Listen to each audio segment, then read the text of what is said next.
नमस्कार मित्रांनो, गोल्डन स्टोरीजमध्ये आपलं स्वागत आहे. गोल्डन स्टोरीजमध्ये आजची स्टोरी आहे उशिरा का होईना. चला तर स्टोरीला सुरुवात करूया. रात्रीचा 1 वाजला होता. स्नेहा अजूनही घरी परतली नव्हती. सविताच्या फाटकापासून घरापर्यंत फेऱ्या सुरू होत्या. ती फार काळजीत होती.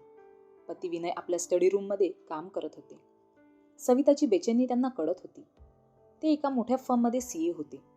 काम तसंच ठेवून ते स्टडी रूममधून बाहेर आले. सविताला दिलासा देत ते म्हणाले, "तू झोप आता. मी अजून जागा आहे. मी बघतो." "झोपू तरी कशी? झोप यायला हवी ना." पोरीला समजावून समजावून थकले, पण तिला समजतच नाही. तेवढ्यात कार थांबल्याचा आवाज आला. स्नेहा कारमधून उतरली. ड्रायव्हिंग सीटवर बसलेल्या मुलाशी काहीतरी बोलली. जोरात हसली आणि घराकडे आली. विनय आणि सविताला जागे बघून म्हणाली, "ओ मॉम, डॅड, तुम्ही अजून जागेच आहात. तुझ्यासारखी मुलगी असल्यावर झोप कशी येणार? तुला आमच्या तब्येतीची काळजी नाहीये का गं? म्हणून काय मी लाईफ एन्जॉय करणं सोडून देऊ का? मम्मा, डॅड, तुम्ही बदलत्या काळाबरोबर बदलत का नाहीत? सायंकाळी 7च्या आत घरात, असं नसतं हल्ली. कळतंय मला, पण काल रात्री 1:30पर्यंत बाहेर राहण्याचंही नाहीये. तुमचं भाषण ऐकायच्या मूडमध्ये मी नाहीये. उगीचच तुम्ही काळजी करत बसता. आता गुड नाईट." कुठलं तरी गाणं गुणगुणत ती आपल्या बेडरूममध्ये गेली. सविता आणि विनयनं एकमेकांकडे बघितलं. त्यांच्या नजरेत काळजी आणि उदासपणा होता. "चल झोपूयात. मी कागदपत्र आवरून आलोच," विनयनं म्हटलं. सविताला झोप येत नव्हती. डोळ्यातून अश्रू वाहू लागले. एकुलत्या एका लाडक्या पोरीला कसं समजवायचं हेच तिला कळत नव्हतं. सविता स्वतः गावातील एक प्रसिद्ध वकील होती. तिचे सासरे सुरेश रिटायर्ड सरकारी अधिकारी होते. त्या एका घरात मोजून 4 माणसं होती. स्नेहाला सगळ्यांकडून प्रेम आणि कौतुकच वाटायला आलं होतं. खरं तर आईवडिलांनी चांगलं वळण लावलं होतं, पण ती थोडी मोठी होता होता तिचं वागणं बदलत गेलं. ती आत्मकेंद्री झाली. फक्त आपलाच विचार, लाईफ एन्जॉय करणं, अत्याधुनिक वेशभूषा, वागण्यात निर्लज्जपणा, नित्य नवे बॉयफ्रेंड. एकाशी ब्रेकअप केला की दुसरा बघायचा. त्याच्याशी नाही पटलं तर तिसरा. पार्ट्यांना जायचं, डान्स करायचा, सेक्स करणं तिच्या दृष्टीनं आधुनिकपणा होता. सविता तिला समजावून सांगण्याचा प्रयत्न करायची, पण स्नेहा ऐकून न घेता भांडण करायची. आईशीही अत्यंत वाईट भाषेत बोलायची.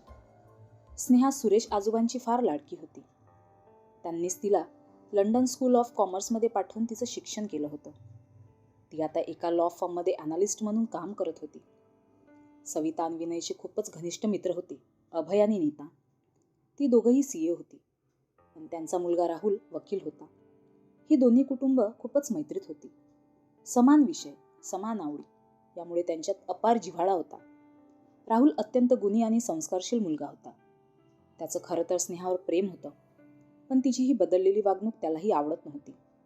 त्यानं त्याचं प्रेम बोलून दाखवलं नव्हतं. तसं त्यानं तिच्या वागण्यावर पण आपलं मत व्यक्त केलं नव्हतं. स्नेहा मात्र तिला काहीही प्रॉब्लेम आला की सरळ राहुलला फोन करायची. तेवढ्यापुरतीच तिला राहुलची आठवण यायची. तोही सगळी कामं सोडून तिच्यासाठी धावून यायचा. सविता आणि विनयची इच्छा होती की राहुलशीच स्नेहाचं लग्न करावं आणि सुखाचा संसार करावा. पण स्नेहाच्या वागण्यानं ती इतके लज्जित होते की राहुल किंवा अभय नीताकडे हा विषय काढायचं धाडस होत नव्हतं त्यांना. राहुलचं स्नेहावर इतकं प्रेम होतं की तो तिच्या सगळ्या चुकांना क्षमा करत होता. पण राहुलच्या दृष्टीनं प्रेम, आदर, सन्मान, काळजी घेणं, जबाबदारी उचलणं, माणुसकी जपणं या गोष्टी फार महत्त्वाच्या होत्या. मात्र स्नेहाला या शब्दांची किंवा त्याच्या अर्थाचीही ओळख नव्हती.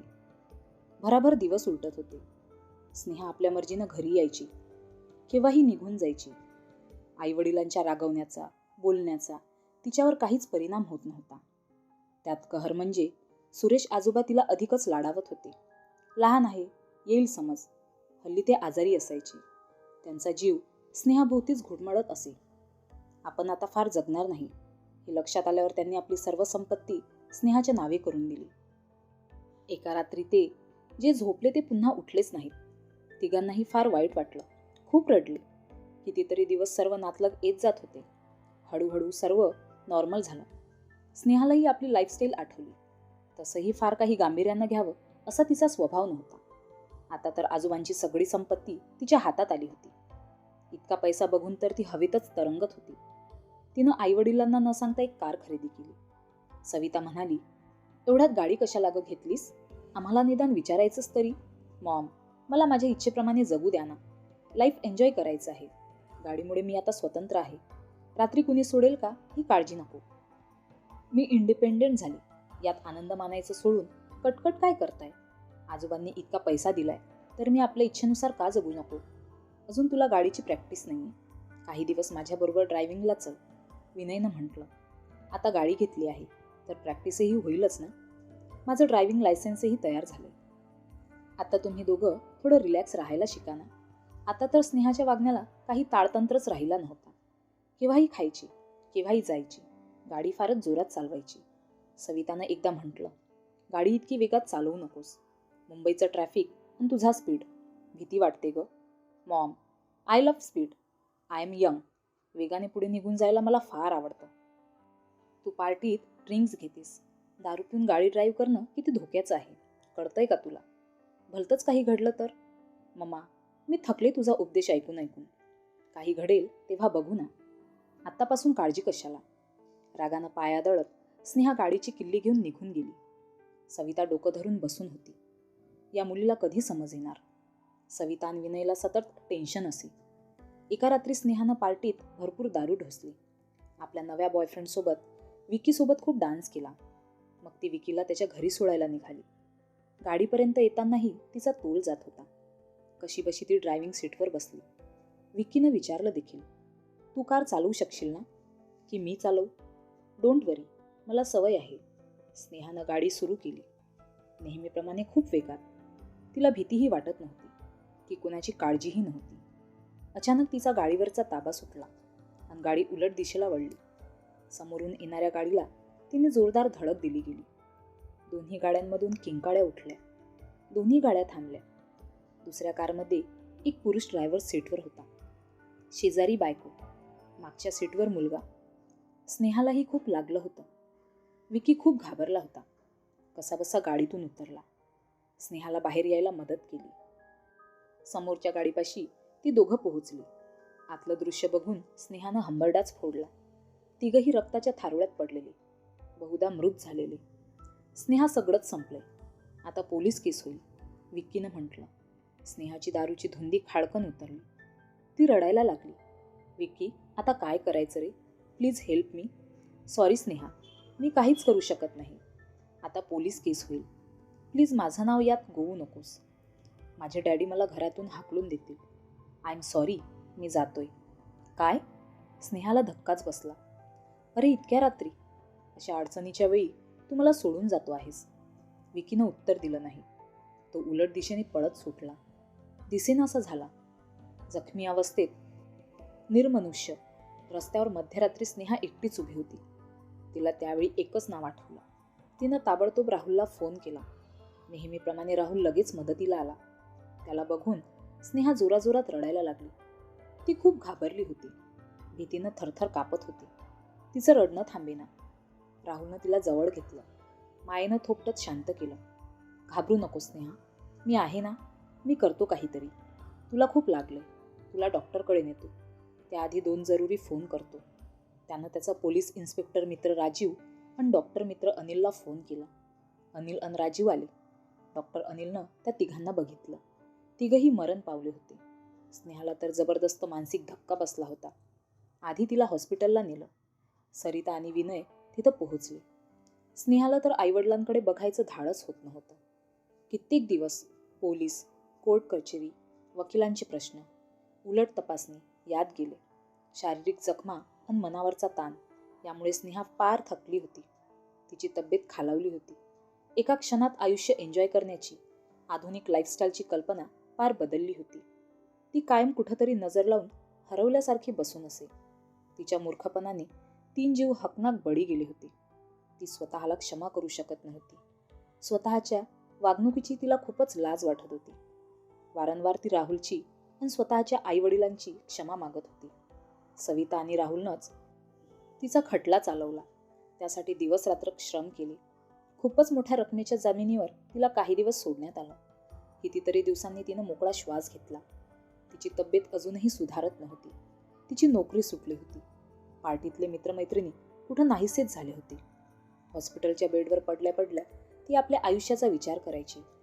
रात्री बेरात्री दचकून उठायची. कार ॲक्सिडेंट आणि 3 मृत्यू सतत डोळ्यापुढे दिसायचे. कोर्ट कचेरीच्या जंजाळातून सविता आणि राहुलनं तिला सोडवलं होतं, पण स्वतःच्या मनाच्या न्यायालयात ती स्वतःच दोषी ठरत होती. आईवडील, राहुल व त्यांचे आईवडील सतत तिच्यासोबत होते. तिला समजावत होते, धीर देत होते. तिला शारीरिक व मानसिक विश्रांती कशी मिळेल हे बघत होते. त्यांच्या प्रेमळ सानिध्यात ती हळूहळू सावरत होती. आता तिला आईवडिलांच्या प्रेमाचा, काळजीचा अर्थ समजला होता. माणुसकी, मैत्री, जबाबदारीचा अर्थ कळला होता. आधुनिकता आणि वागणूक, राहणीमान, विचारसरणी सगळ्याच गोष्टी आता तिला पूर्णपणे लक्षात आल्या होत्या. एक दिवस हॉस्पिटलमध्ये विनय, सविता, अभय आणि नीता तिच्या भोवती होते. तेव्हा तिनं आईकडून मोबाईल मागून घेतला आणि राहुलला फोन करून तिथं बोलावलं. नेहमीप्रमाणेच काही वेळात राहुल तिथं येऊन पोहोचला. स्नेहाच्या बेडवर बसत त्यानं विचारलं, का मला बोलावलंस? बेडवर उठून बसत स्नेहानं त्याचा हात आपल्या हातात घेतला. यावेळी कामासाठी किंवा मदतीसाठी नाही बोलावलं मी, स्नेहानं म्हटलं. सगळ्यांच्या समोर कबूल करायचं आहे. I am sorry for everything.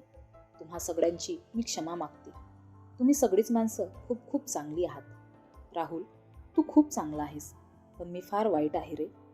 बोलता बोलता स्नेहा रडायला लागली आणि तिनं राहुलला मिठी मारली.